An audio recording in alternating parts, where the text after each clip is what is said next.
Scotsman guy. You said seller financing. Yeah, before I get to that, I'm just making sure. It seems that there's one other thing I'm forgetting to tell you on that. All right. Anyway, so let's go to this particular seller.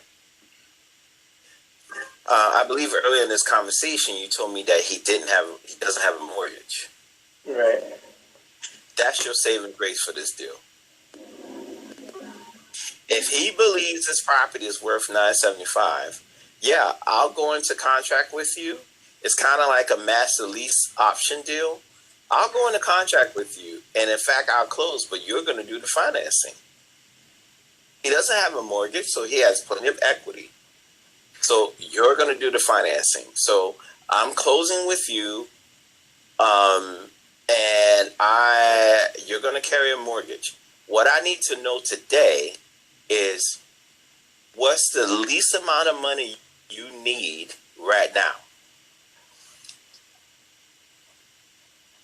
Okay. Ask the question in that way.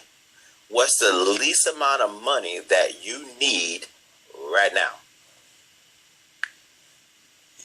And then if he turns around and says 99%. What'd you say, Russell? No, if he just turns around and sort of says kind of like a smart alecky, like, oh, I need 99% right now, then you run away. Well, you know, if he says I need all $975,000 right now, then I would say, you know, I'm gladly going to pay you that. It's just that your building isn't worth that right now. And so help me to help you.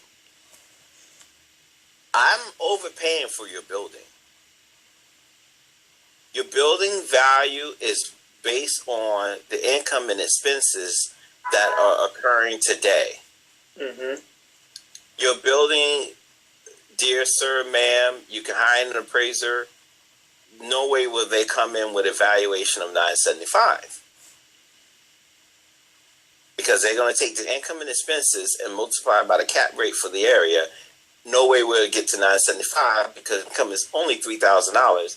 And I know about the whole state of Connecticut, real estate taxes are astronomical. So before I even bring in the taxes and expenses, I know $3,000. I'm at a loss from the day I purchased your building. Right. However, I'm being fair to you. I'm asking you to be fair to me. What's the least amount of money that you need right now? That amount that he tells you, that's your down payment. And if you can't do that for a down payment, you negotiate it down to where you can do. Okay. And you say, Mr. Seller, I will give you that amount of money that you need today. I'm telling you this, not hypothetical. I'm telling you from the guy from Spanish Harlem that had an 8-unit building that I spoke to. And all he really wanted to do was he owned the building for 20-something years or 30-something years, and he just wanted to retire to Dominican Republic and make sure that his kids had an apartment to stay in New York. So his response to this question might have been, I don't need anything. I just need to be able to walk away knowing that my kids are going to be taken care of. And so then I said, okay, I can offer you a life estate on 1 unit out of the 8. And what that means is that your kids will always own that space.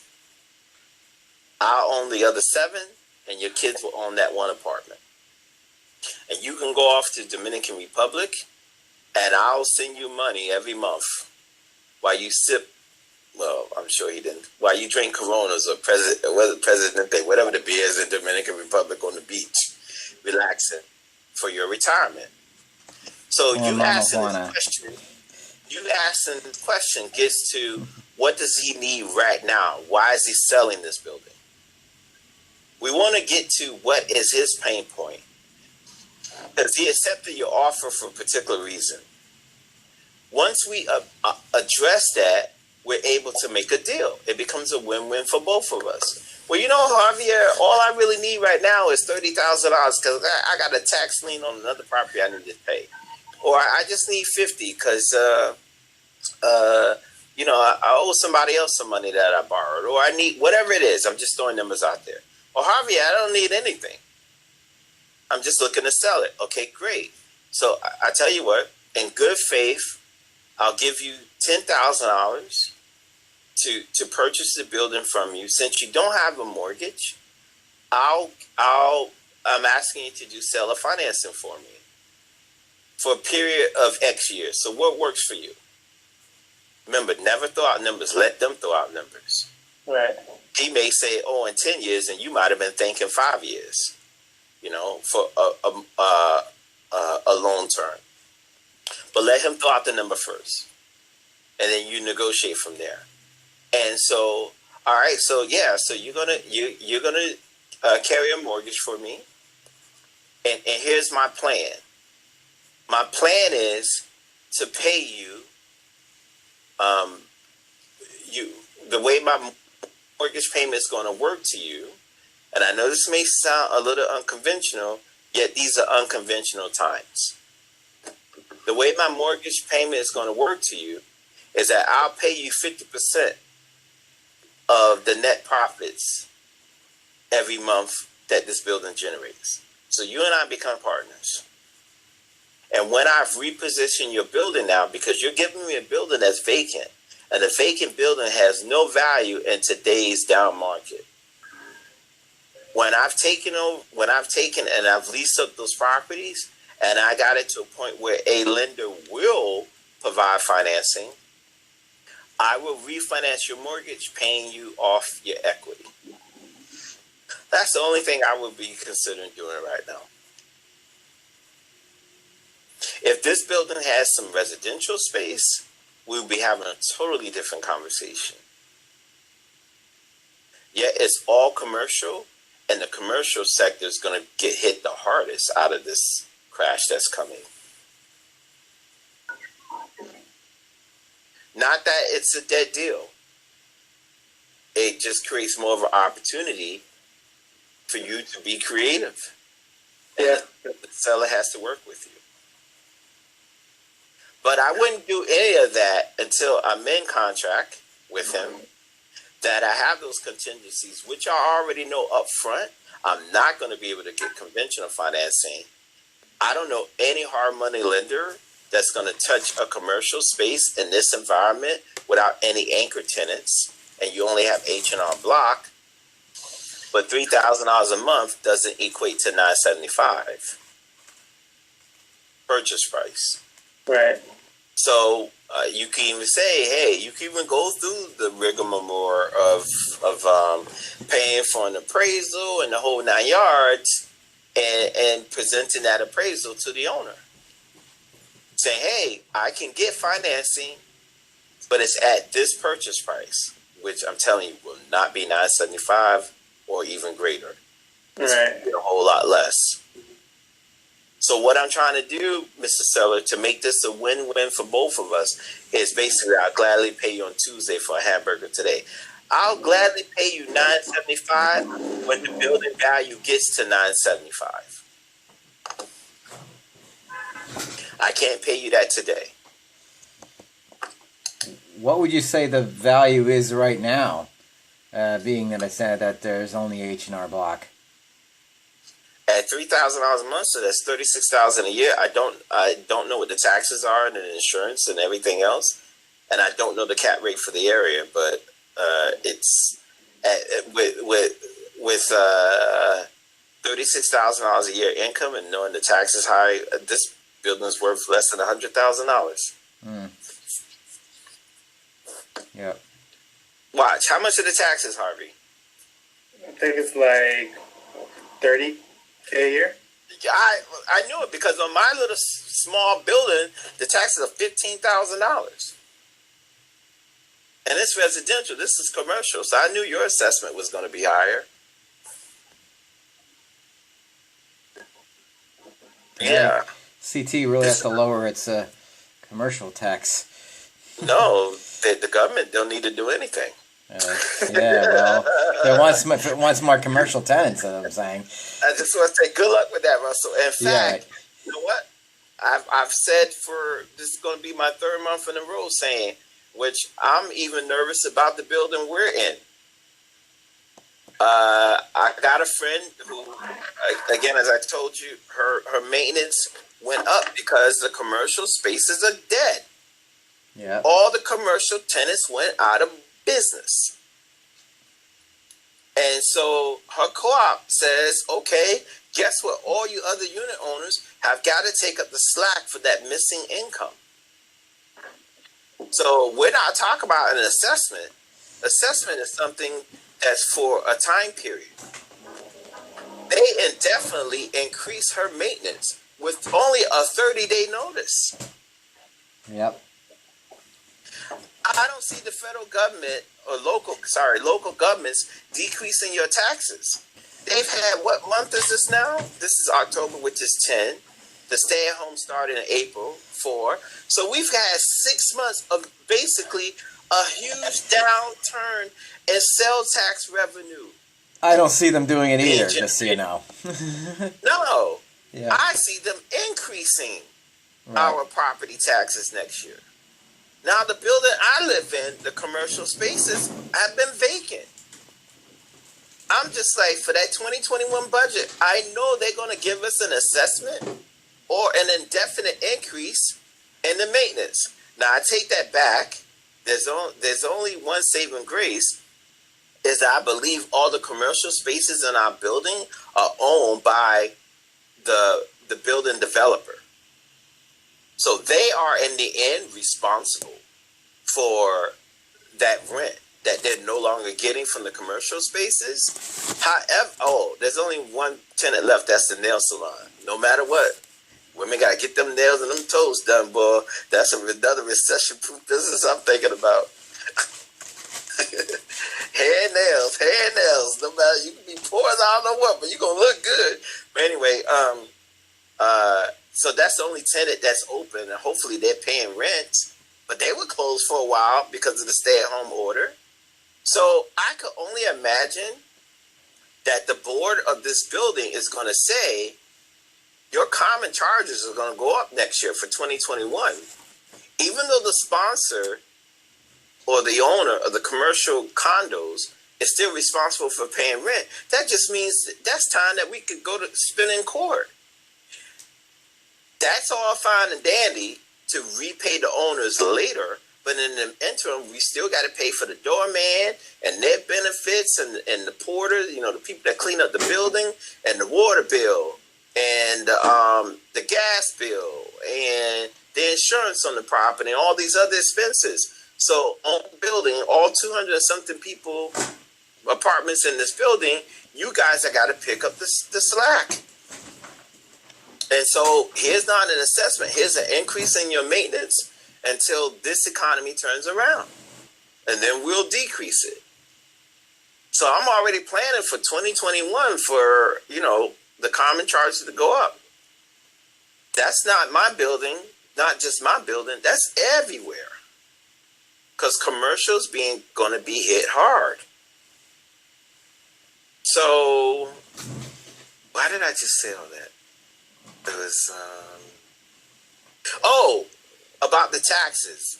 So that 36,000, that 30,000 ounce that Harvey is paying, whoever is paying, everyone on this call that you're paying real estate taxes, just believe that, mark my words, your taxes are going to go up. Not just the nominal increase every year, but huge. Because they have got to make up for the loss of sales tax revenue for the city. The fire department still has to run. The police department still has to run. The schools, even though they're virtually, they still got to pay the teachers. They still got to do all these other things. And so there's a huge budget deficit.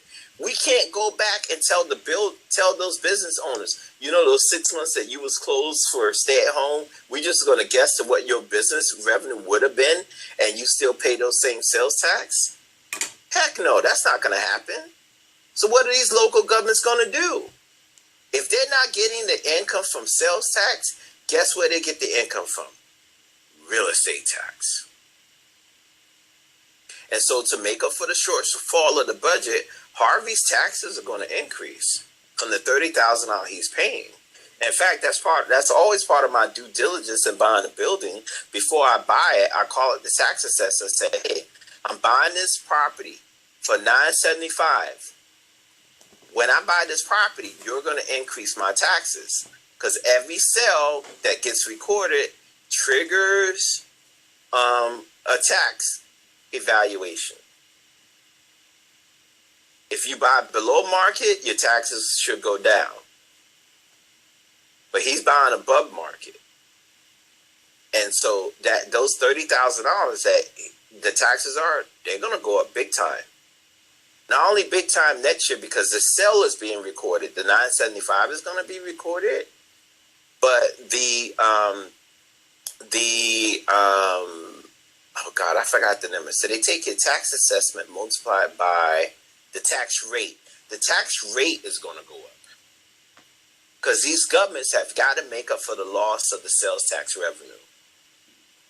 So that's going to bring, to me, that's going to impact the all real estate big time, especially commercial, where your valuation is based on the expenses and the income. My saving grace on, let's say, the Hartford property is that I applied and got a tax abatement before the virus. So contractually, they can't increase me. I'm already set on a schedule. A schedule for how long? Just for the end of the year, or no, for good? the first 5 years. Wow. And then they can start phasing in. Got it. Okay, so I think you got a tremendous opportunity here, Javier. Only because the owner of the building has no mortgage on this property. And so seller financing creates creative financing for you to get this deal. You just have to educate them as to why you can't pay them $975 today. Even if you had all cash, you wouldn't be paying them $975 because the building's not worth $975. However, I will gladly pay you on Tuesday for a hamburger today. I'll sign an agreement with you now for $975. We can even record the sale as $975. I'll pay all the closing costs, and I'll start paying increased real estate taxes based on the $975. However, you're going to carry 100% mortgage for me, or I'm going to give you excess a down payment cash injection now out of good faith, and you're going to carry this mortgage until I've leased up the property and its valuation has come to $975. However, that's not what it is today. I don't know, Harvey, if you got any questions, but I'm done. That was helpful. Thank you. I appreciate it. You're welcome. Thank you. All right. Great. Bridget, you're up next.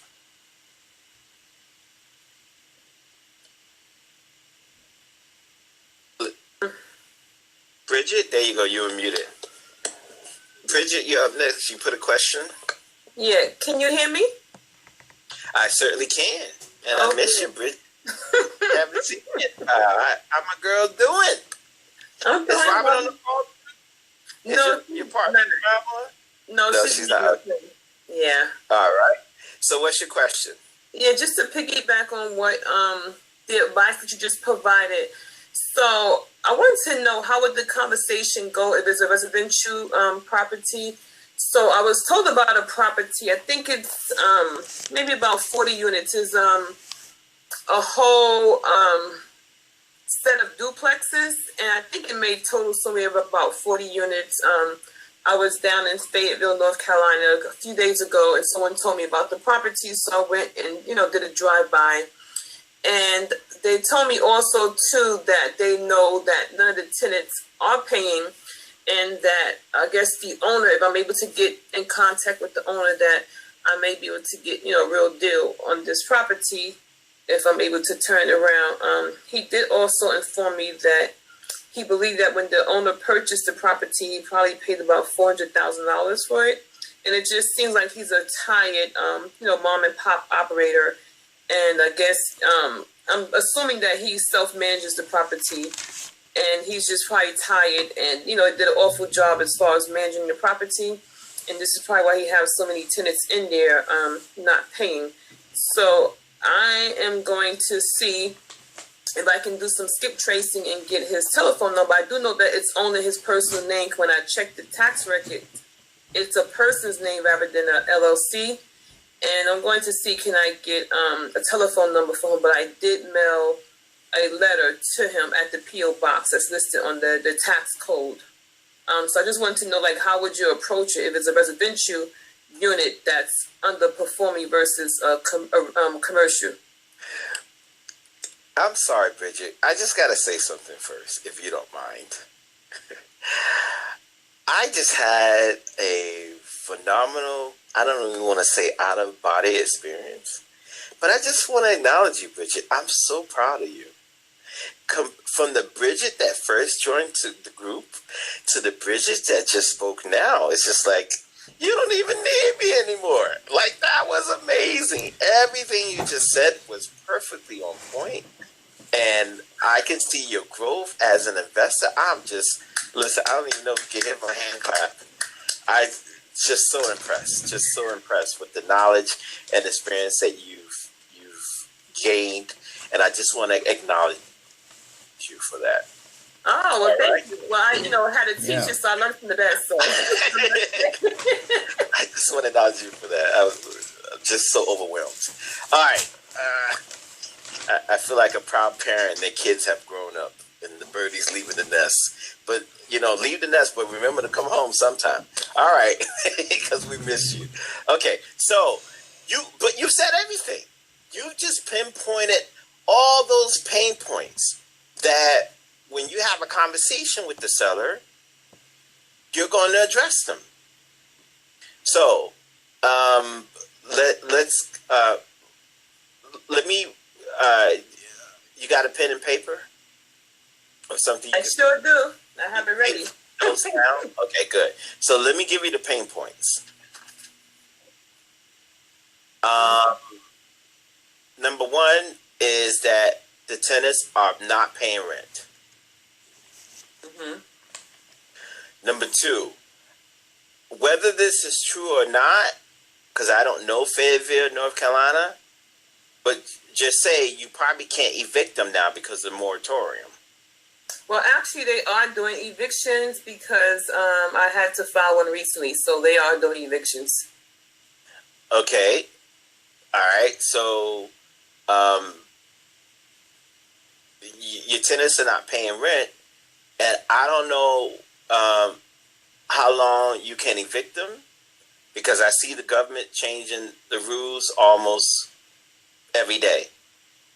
And so there may be a moratorium coming very soon. That's for you on your end, that you're telling the owner, which you want to get them to, you're trying to encourage them to sell now. So you still want to mention the moratorium on evictions. We can evict now, but I got a feeling they're going to institute that moratorium again. Did you just see it in the news, how there's been a second wave and all these different states? Did you see that? Oh, yeah, I saw that. Well, my prediction is the moratorium's coming back on the evictions. And so first, you don't have tenants paying rent, and pretty soon, I don't think you'll be able to evict them. So that's the second pain point. The third pain point, Mrs. Sell, I'm not sure if you are you paying a mortgage? No, I'm not paying a mortgage. Okay, great. You don't have that to deal with. If he says, yes, I am paying a mortgage. Well, how are you paying the mortgage without the people paying the rent? You know what, Bridget? I've been taking money out of my savings. Well, how long do you think you can continue to do that? Hold on for a second. I should be recording this. Well, no, I'm not really role playing, but anyway. How long do you think you can continue to to pay the mortgage out of your savings. Well, I got about another 3 months. So I tell you what, Mr. Seller, my goal is before you run out of money in your savings from paying this mortgage, my goal is to take this property off of your hands. So you can stop taking money out of your pocket, and hopefully I can put some money into your pocket. Because if I don't buy this property, sounds like to me in 3 months you're going to go in default on the mortgage, and that could hurt your credit, and then you may potentially lose the property in foreclosure. You know, so what you want to do is, if you just notice just then, is every answer that the seller gave, I answered that answer with another question. Because I want to drill down as deep as possible to get them related to the pain of this property. We actually call it pain points. I hate the word pain points. I like motivational levels, but the gurus call it pain points. So the first pain point is no one's paying rent. The second pain point is, although you can evict them now, I believe the moratorium, we're in the second wave of viruses that are hitting this country. I believe that things are going to get worse financially, and so they will go back to reinstituting the moratorium on evictions. The fourth pain point, if he's paying a mortgage, we are addressing that. Where is he getting the money to pay that mortgage? How much longer does he think he can afford to pay that mortgage? If he's not paying the mortgage, get him related to the taxes and insurance. Well, it doesn't matter. We'll go on to the fifth pain point. Well, how much are your taxes, dear sir, seller? Of course, we know all this information from public records. We just want them to say it to get associated to the pain. Well, you know, Bridget, I'm paying $5,000 a year on taxes. Wow, how are you paying the taxes without nobody paying you rent? Again, get them related to that. The same with the insurance. Well, how much is the insurance? Oh, you know, my general liability is $5,500. Wow, how are you paying that again without the tenants paying rent? Keep getting them related, And then Bridget, where is the mailing address for the property? Is it in state or outside of state? Is it in the state? It's in North Carolina. It's a P.O. box in North Carolina. But is it in was it Fayetteville? No, it wasn't Fayetteville. The city, because I know you know North Carolina. Anyway, so let's go to the seventh or eighth pain point. Lumberton? Well, how are you able, do you have a local property manager? You know, Mr. Seller, I noticed, you know, I wrote you a letter to blah, blah, blah, blah, North Carolina, and this property's in Fayetteville. How are you managing the property from where you're living from now?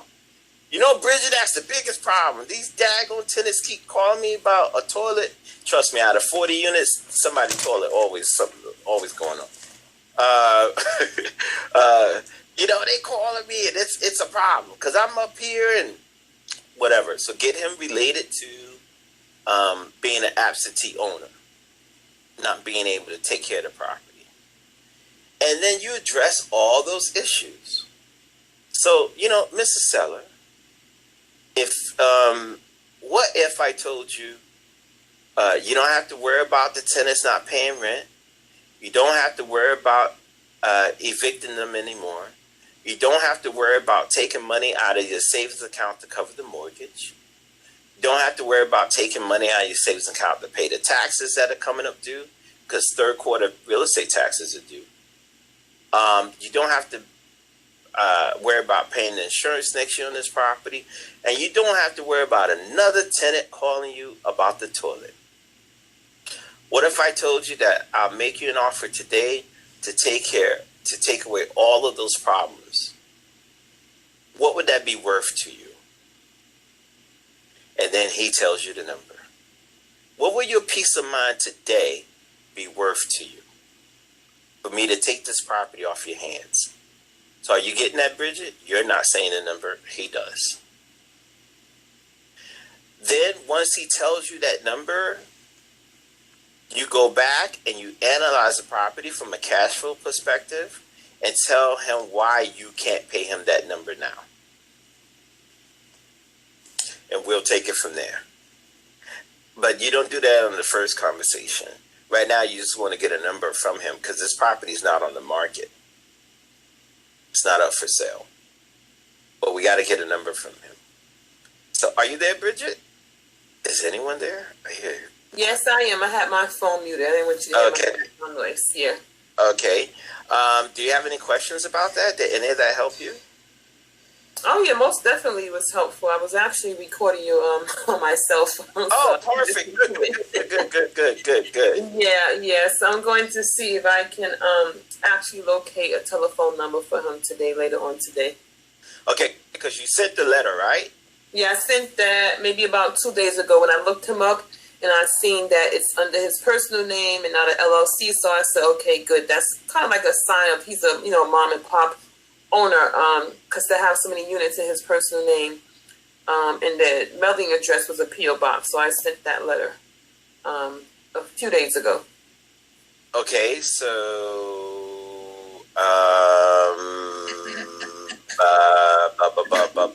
let me see. You said there's other properties in his personal name? Well, it's that little area. It's a bunch of duplexes, and to my understanding, he owns all of them. So maybe it may be something like about 40 units. So all those are in his name. Okay. So a guy that owns about 40 units in his personal name tells me right off the bat he's not educated like we are about being a real estate investor and protecting your assets. From a lawsuit perspective, from doing creative financing, everything should say that these properties should be in a business name and not in his personal name. So that leads me to believe, as you said earlier in this conversation, is kind of a mom and pop, small shop investor, right? So if he has investment properties in his personal name, I guarantee you that his personal home is in his personal name. So if I was you, I would the city that you send the PO box to, right? That PO box. I would look up to see what county that city is in. I would go to that county's website and go to the tax assessor's page, and I would search for that guy's name. I get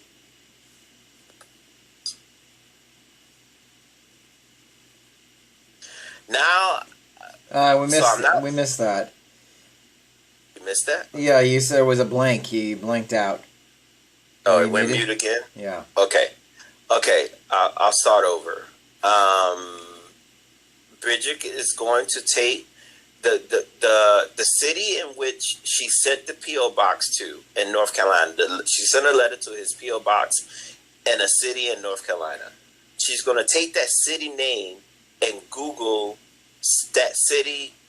I actually put what county is ABC City in. She'll find out what county that's. What? Oh, sorry, my phone just listened to me. Google Assistant. What was I saying? Oh, she's going to Google to find out the county. She's going to go to that county's website. She's going to go to the tax assessor's page on that county's website, and she's going to look for that owner's name. The reason why I say that is because typically wherever you have a PO box, you can get to easily. So he lives near that PO box. Because he owns the properties in his personal name, I'm pretty sure his house is in his personal name. So I would look up in that county for his name, where that PO box is. And I would then send a letter to those addresses. And if I don't get a response, Christmas is coming up, I'll send him a Christmas gift. Something cheap. I'm sorry. We're frugal. Something inexpensive. But let's see. If JR is on the call, I'd be like, I would look for edible arrangements and send him a fruit thing for Christmas. you know, with a card attached. This is from Bridget, the one who wants to buy your property in Fayetteville or whatever. I don't know. I just got lost in the message I was saying. But, you know, something besides a letter that would captivate his attention. Some type of gift. I like the idea about the gift. Yeah. Yeah. Yeah, I mean, you know, you could easily go to your, take your points on your credit card. Like I got so many points on Capital One. And I told you guys I discovered I bought my TV using my points on Amazon. I didn't know that. I just discovered it. So I used my Capital One points and got a TV with no money. Of course, I spent money, right? Because that's how I got the points. But you know, I use my points. So you can go on Amazon and maybe use your points to buy him a $25, you know, gift card from Amazon, and it gets delivered to him.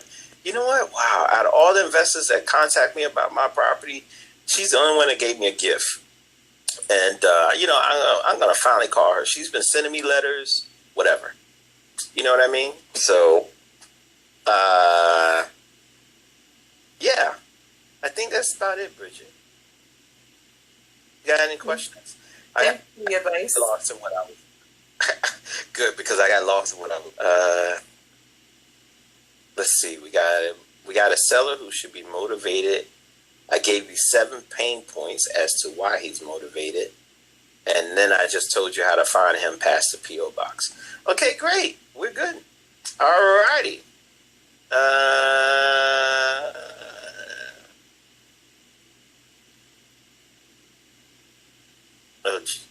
Jonika had a question. I think she's just chatting to someone else on the call. Okay. All right. So with that, we actually just have 15 minutes left. Anyone want to talk about their homework from last month? If they did the homework, if they didn't do the homework, they just got questions. What was the homework again? Embarrassing question. Well, if you got to ask what the homework was, that means you didn't do it. Well, so the or I did it and I forgot about it. Ew. Okay, good point.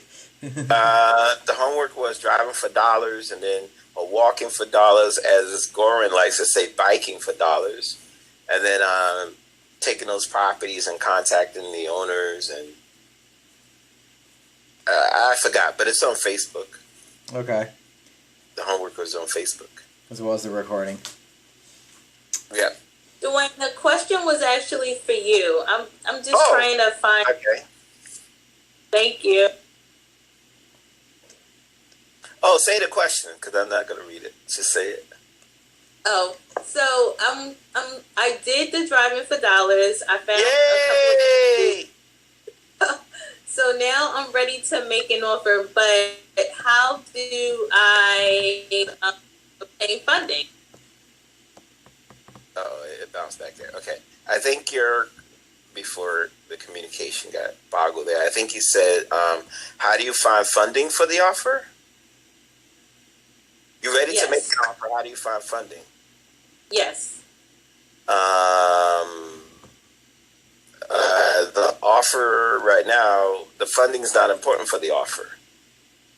The offer is what the offer is. As I said earlier, your offer is simply, hola, bonjour, bonavidos. I don't know all the languages, but anyway. Your offer is simply hello. Or if you're in the hood, what's good is hello. However you want to translate hello, that's what your offer is. In whatever language. Don't worry about whether I have financing. If you have a good deal, you will find the money. And I've talked about time and time again how we evaluate what's a good deal.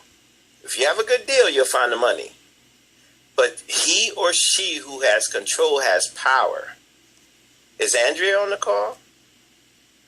She'll tell you about how she submitted offers and then the deal's gone. So, just do your analysis quick and dirty, submit your offer. Once your offer gets accepted, you now have all the contingencies that I just told Javier about earlier. You know, contingent upon you getting financing. If you don't get the financing, that's fine. But we know you will get the financing, because if the seller accepts your offer that makes sense as an investor, you will find the money. You do my the litmus test that I'm giving you, the cash flow, the return on investment, and the potential for appreciation. You have those 3 things in check, you will find the money. Whether it be private money, whether it be bank finance, you'll find the money. Or a combination of them both. Private money and bank financing. Okay, but submit the offer. All right, any questions there? Or actually, my question to you is, when are you going to submit the offer?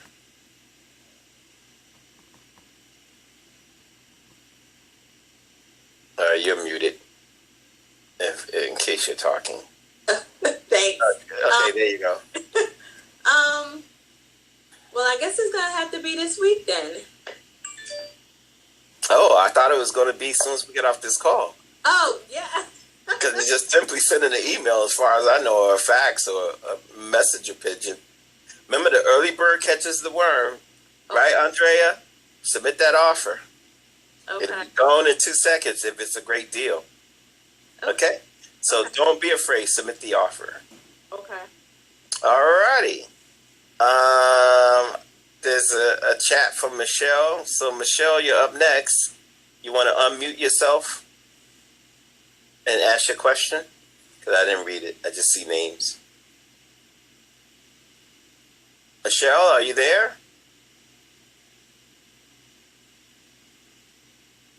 It's muted. I showed you unmuted. unmuted. You're unmuted, Michelle. But we can't hear you.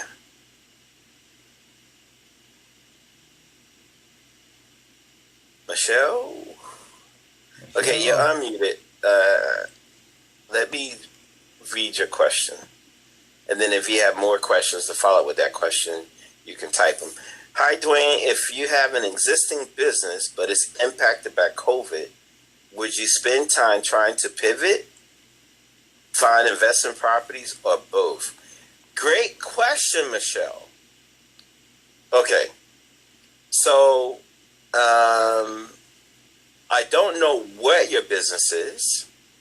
However, I give you an example of how at the beginning of COVID, I saw that a report on CNN how this parking company, I think out of Boston, I guess yeah, I could imagine. I used to live in Boston.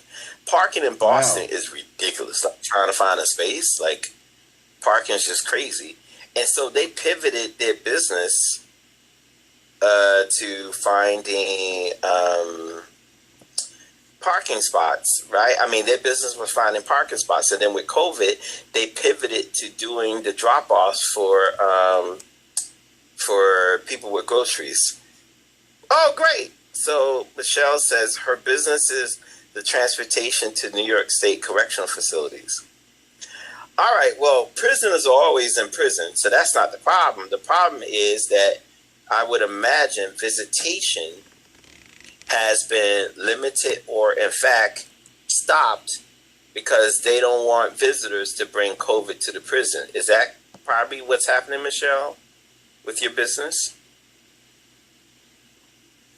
Yes, okay. All right, so now you're in the transportation business. You were in transporting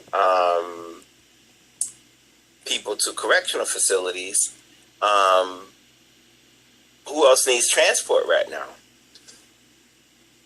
Okay, yeah, she said family members that she put in the chat. Okay, you're a transportation company. I would certainly continue to be a transportation company. I mean, I see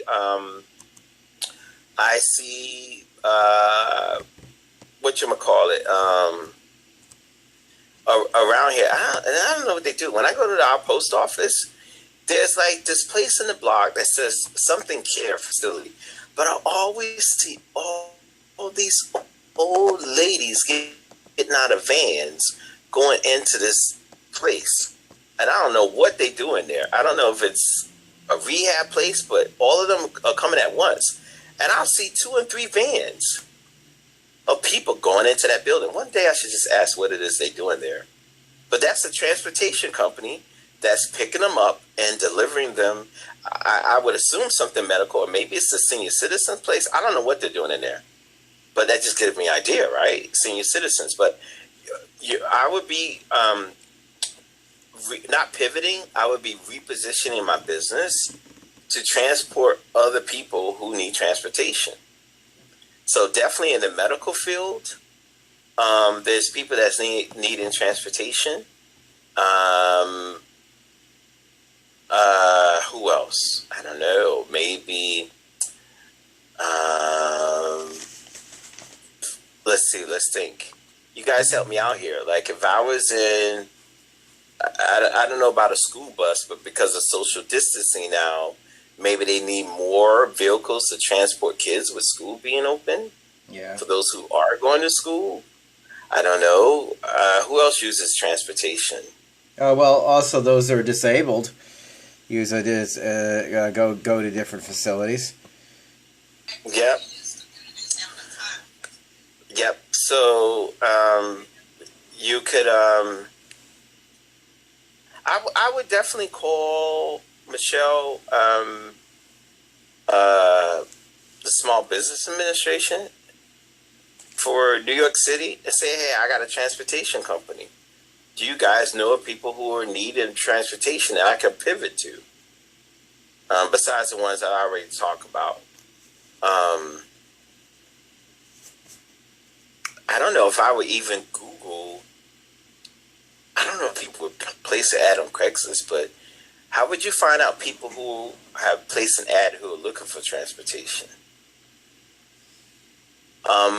I don't really do Uber or Lyft or any of those companies, but do they have van transportations? Like that super shuttle thing that goes to the airport? I don't know. I'm just really brainstorming. But you're definitely going to have to brainstorm and come up with a list of what you do is you think about people who need my service and then go and find out where they are. I would even, start a meetup or Facebook group of people who need transportation in New York City and see who you can attract. The other part of your question, Michelle, about finding investment properties or both, I would be doing it all. The great thing about being an entrepreneur is having several pigs. Call it being a pig farmer. And a pig is a passive income generator. So you have multiple streams of income. You have your transportation business. You have your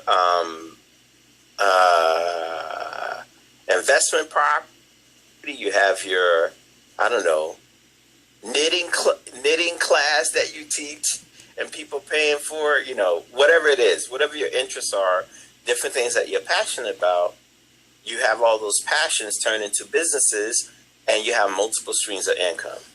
So yes, I'm a big proponent of my advice to you would be learn how, see how you can reposition these vehicles. Oh my God, was there a story how a guy took his vehicle to reposition it now for COVID stuff? Voting is coming up. Maybe people need rides to the voting booths. I don't know. Just throwing things out there. Just I don't know. Facebook and a beat up group of do you need transport? Do you need a ride somewhere? Is the question. You always want to ask the question and then see what people start answering to. Wow, but Michelle, I feel like I'm being no help to you.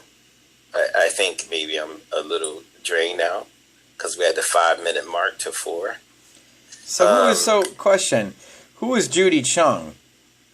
You mentioned somebody named Judy Chung. She was just someone I knew. that invested in a way that I didn't think was the right way to invest, Okay. and the market crashed. Okay. Oh, Michelle, I was of help. That's good because I feel like I'm rambling. So, I never would have thought of, and I don't even know if you have vans, but somebody just told me about a business of how you see these people on the scooters. These little remote scooters now around the city, just like they have that city bike rental, there's scooter rentals, and so they have a franchise where they do all the investing. They just need people to go around and pick up the scooters and take them back to the charging stations. You need a van for that.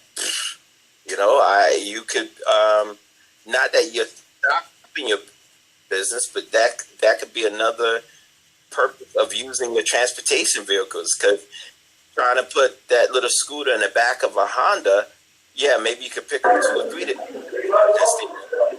and hold on, let me meet somebody. You could take a couple at a time, but if you got these transportation vans or vehicles, you can maybe take 20 of the scooters to the charging station, and they will actually, I think, like they say, like there's a minimum of $2,000 a week income you can make for it. So, there's another purpose.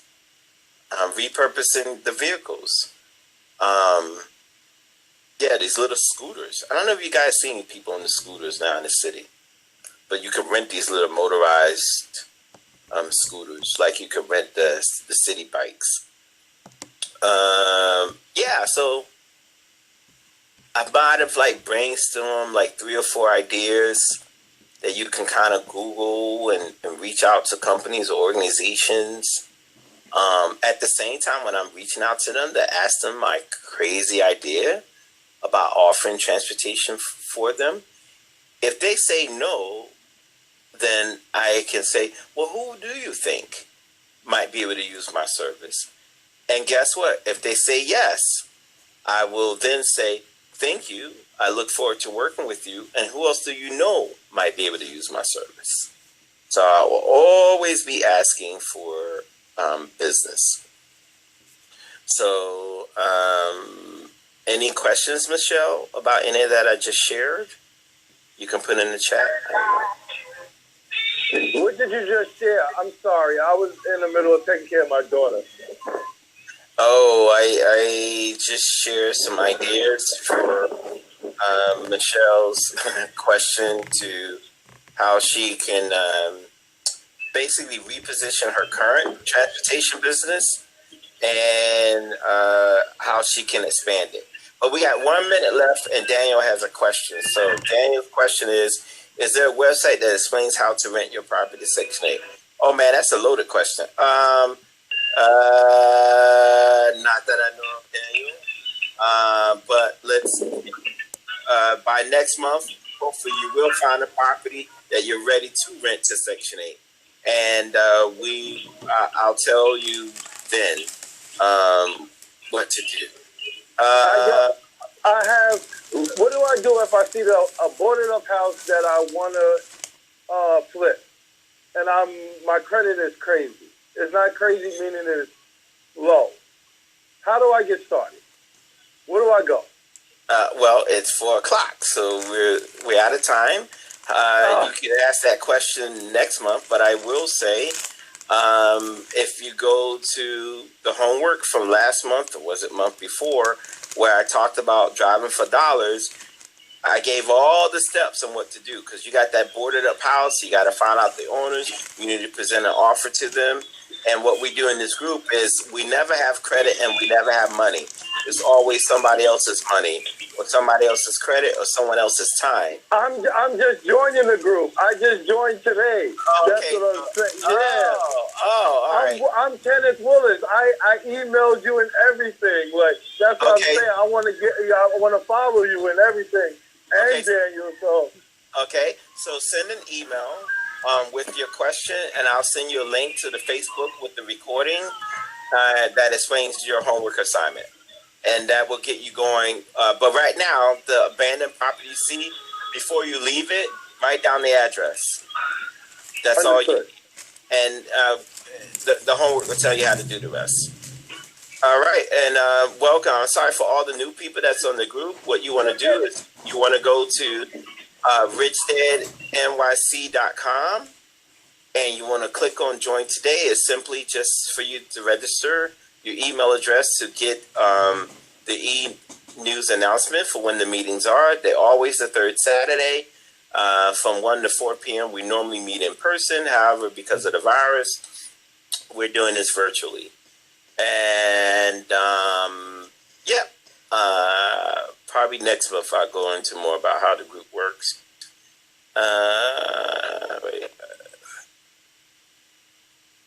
Okay, yeah, Sandra had a comment. Yeah, so Sandra, just tell your friend's son he can join the group virtually at the RichDadNYC.com. All righty, so everyone, it's 4:02 p.m. You're 2 minutes over my time. I got to go. So everyone have a great month. Daniel, I'm expecting you to have 10 deals by next month. You got a lot of potential sources of motivated sellers. Jonika, I'm anticipating that you will submit at least 10 offers by next month. Bridget, I'm anticipating that I'm believing that you will find the owner of that property and you will start to negotiate to buy those 40 units. And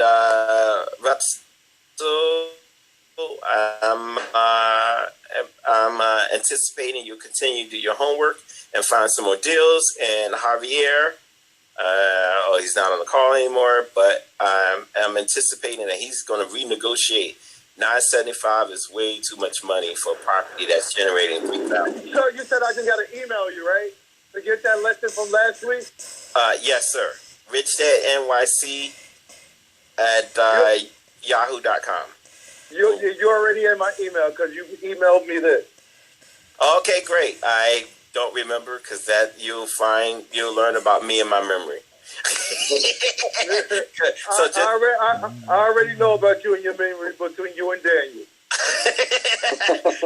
So just email about you found a vacant property and what to do, and I'll take you from there. All right, everybody, Okay. have a great month. Please be safe out there, and see you guys next month. Goodbye. Goodbye. See you next month.